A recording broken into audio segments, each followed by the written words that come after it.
پہلے تو میں یہ کہوں کہ مجھے اتنا شرم آئی، مجھے پاکستانی ہوتے ہوئے، میں آپ کو سچ بتانا چاہتا ہوں، مجھے شرم آئی کہ اس کی جرت کیسے ہوئی کسی چھوٹے ایک آفیشل کی کہ جو ہمیں اتنی بڑی دھمکی دے دے اور ایمبیسڈر کے ذریعے میسج بھجوائے کہ پرائم منسٹر کو ہٹا دو. لیکن اس کی غلطی نہیں تھی. شرم یہاں نہیں آ رہی تھی.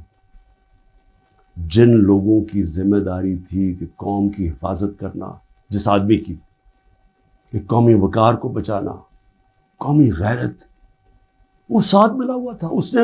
اس نے ان کے، یعنی یہ سارا پلان ادھر سے شروع ہوا تھا. اور میں صرف اپنی قوم سے یہ کہنا چاہتا ہوں کہ دیکھیں، یہ یاد رکھیں کہ اب ایک چیز سمجھیں، جب اگر میں جنرل باجوہ کی تنقید کر رہا ہوں، اور یہ میں سارا ثابت کر سکتا ہوں کیونکہ مجھے پتہ ہے ساری چیزیں میرے اندر، ایک ایک چیز مجھے یاد ہے ہوا کیا، اس سے پہلے بھی اس کے بعد بھی.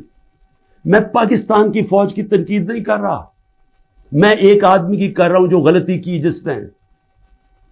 یہ ہم بہت بڑا ظلم کر رہے ہیں اپنے ملک سے کہ ہم جنرل فیصل نصیر، مجھے پہلے سے پتا تھا کہ میرے اوپر، میں 6 ہفتے پہلے سے لگا ہوا تھا کہ مجھے انہوں نے قتل کرنے کی کوشش کر رہی ہے اور دینی انتہا پسند کے نام. میری جلسوں کے اندر تقریریں تھیں.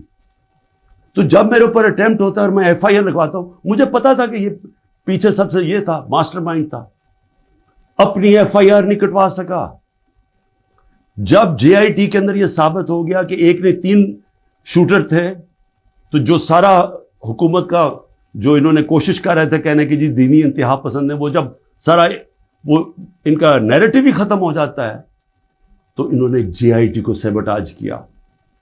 اور پھر میرے اوپر غداری کا پرچہ کر دیا ہے کہ جنرل فیصل نصیر کو میں نے ڈرٹی ہیری کیوں کہا، سائیکوپیتھ کیوں کہا، میرے اوپر غداری کا پرچہ لگ جاتا.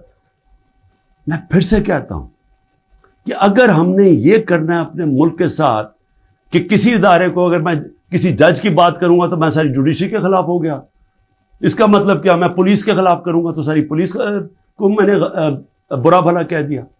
یہ تو ہم اپنے ملک کو تباہ کر رہے ہیں. یہ پلیز، اب میری قوم، آپ یہ سمجھ جائیں ایک بات،